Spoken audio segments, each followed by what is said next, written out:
All right, y'all. Today, we're getting into the nitty gritties of how to actually do market research. And no, you do not have to be an extreme extrovert like I am and I was even back in high school when I first started market research.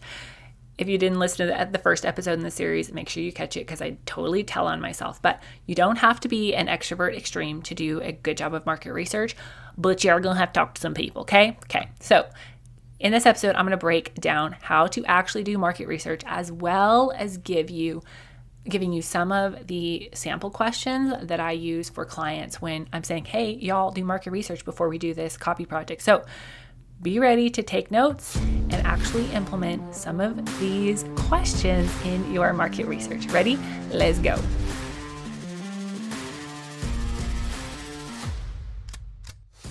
Hey there, fellow entrepreneur. Welcome to Simple SEO and Marketing.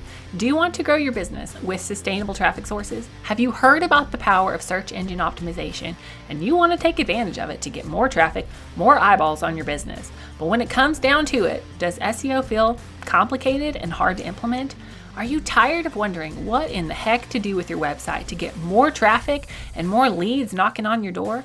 What if I could tell you that there was a simple, proven system for using SEO, blogging, and copywriting to get leads from your website, and not just any leads, high converting leads. Hey, I'm Faith Hannon, wife, mama, copywriter, SEO strategist, and barrel racer. And for the last 8 years, I've been figuring out what works and what doesn't work in the world of online marketing to get organic traffic. And now I'm here to share all the things I'm learning in the trenches of SEO, copywriting, and content marketing. How does 300%, 500%, or even 12,000% more traffic in a year sound?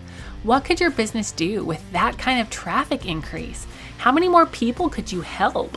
So listen in and prepare to take notes. I'm about to drop simple, actionable SEO marketing and copywriting tips, all with a heavy dose of Jesus-loving encouragement.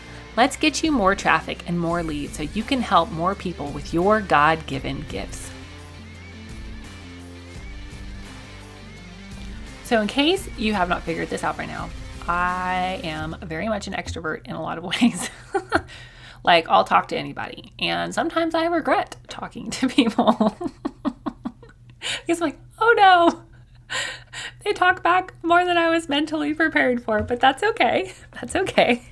But I feel like sometimes, we get so caught up in like, oh my gosh, I'm an introvert or I'm an extrovert. I can't do X, Y, Z. When the fact of the matter is, if there is something that you need to do, the Lord will help you do it. Okay? Philippians says that we can do all things through Christ who strengthens us. And the Johnson translation actually says, I can do everything that I need to do through Christ who gives me strength.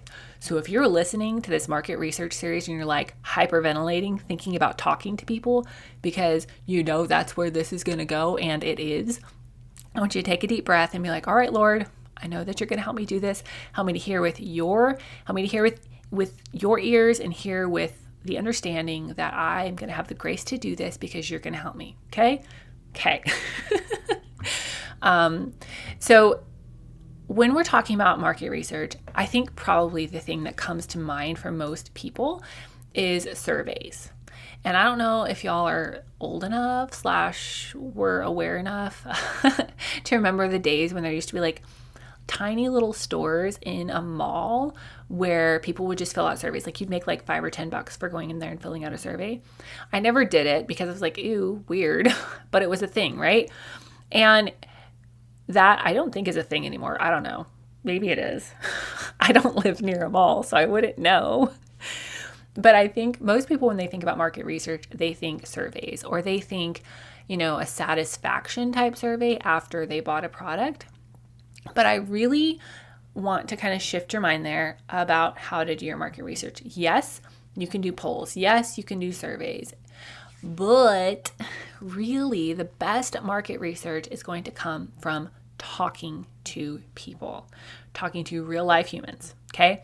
Now, there's a couple of qualifiers here because I don't want you to have to spend like 500,000 hours doing market research just to get, tons of crazy results or no good results, okay? So if you have a large audience, I want you to segment, not just like, ooh, this email list segment. Like, I want you to do some qualifiers for somebody to be somebody that you have a market research call with. And what I mean by that is this.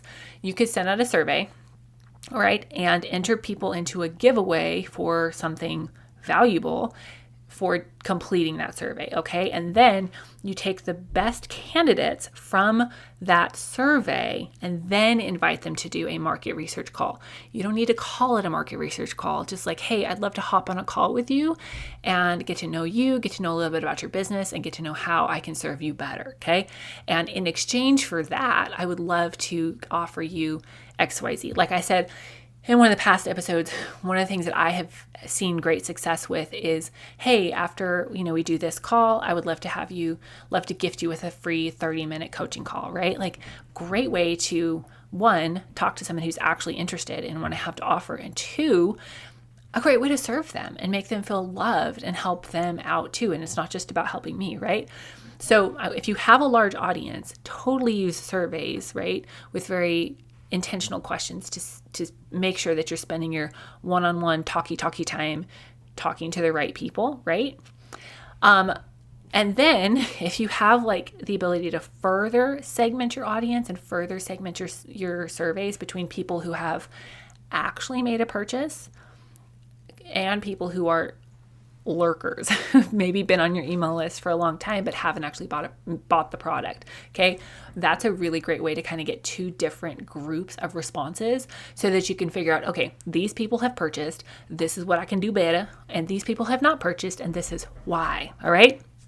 And make sure, this is a biggie tip, don't forget this, okay? When you go to do your market research, when you go to actually do the calls, make sure that you're recording. Whatever you do, make sure that you are recording that call. Now, everybody and their mama loves Zoom. I love Zoom too. But one of my favorite tools to use is a free tool called Fathom. And what it does is it records, which Zoom records too, but Fathom will record and then take notes for you. And so you get to actually like be engaged on the call and not be sitting there jotting down notes unless you really want to. Okay, so now let's talk through some of the actual questions that I send to my clients to do their market research, because just BT dubs, when I'm doing a website copy project for a client, like they have to do some market research because we need words from the people's mouth to put on their website. And it's something that's really going to help their business grow. And so I give them some instructions on how to do market research. And these are some of the questions that we use to kind of kickstart that project and help them do that market research. So number one question I want you to ask in your market research is, how did they find you? How did they connect, right? How did they find your business? Because if you don't know, then you can't target that lead gen source better, okay? Number two, I want you to ask this person, like, talk to me about your current struggles as it relates to your business or product, right? Like if you are coaching moms about how to manage their home, like talk to me about your current struggles with managing your home, like, and everything you have going on, right? Let them talk, okay? One of the questions I ask my people is, when you wake up in the morning and it's time to start working, how do you feel? Which, if you're a B2B service provider, that's a great question, okay? Another great question for B2B is, how do you feel at the end of a normal workday? Okay. And then, what's the least favorite part of their job? What's their favorite part, right? And you can obviously tailor all of these to what you do and what you sell. Okay. You can also ask about their current spend on different aspects of their budget as it relates to your product, or maybe even as it relates to, kind of wing products to your product, right? Like if you're teaching nutrition and food prep, like maybe ask how much they spend on restaurants versus groceries, right? And then I want you to ask, like, in their dream world, what would it look like to have whatever this is fixed? And listen intently, okay? Because I can almost promise you that they have daydreamed about having that problem fixed, okay?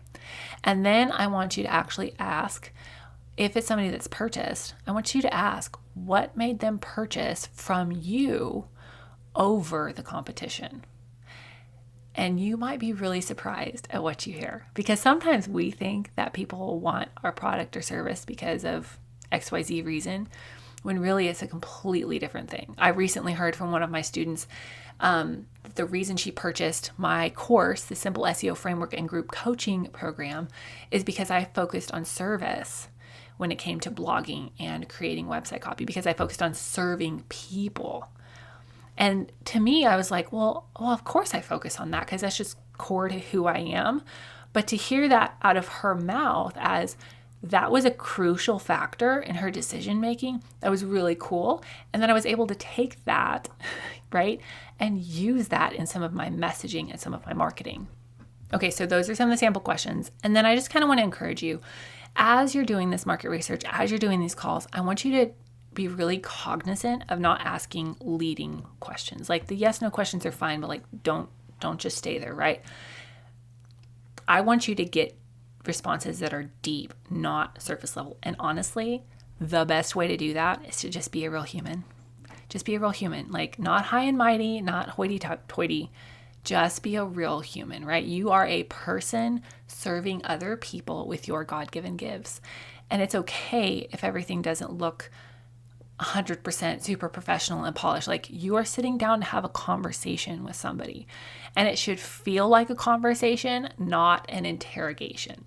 Okay, so keep that in mind as you're doing your market research. All right, and next week, I will be showing you / teaching you, because it's a podcast, how to actually use your market research in your marketing and SEO. So make sure you're subscribed and you are here to listen and learn. All right, y'all.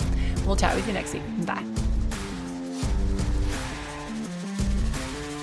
Thank you so much for listening in today. Hopefully this episode gave you some really tangible tips for better SEO and marketing to get more leads and more sales from your website. If it did, can I ask you a quick favor? Would you please share this episode with a friend and then just take 10 seconds and go leave a written review on Apple Podcasts. That is the very best way to help more Jesus-loving entrepreneurs scale their businesses so that they can help more people with their gifts and make an even bigger impact for the kingdom of God.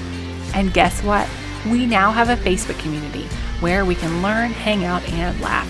Go join the Facebook group now. It's linked in the show notes. And all the other things, courses, coaching, and copywriting can be found at my website, faithhannon.com. Until next time, God bless, and I'll talk to you soon.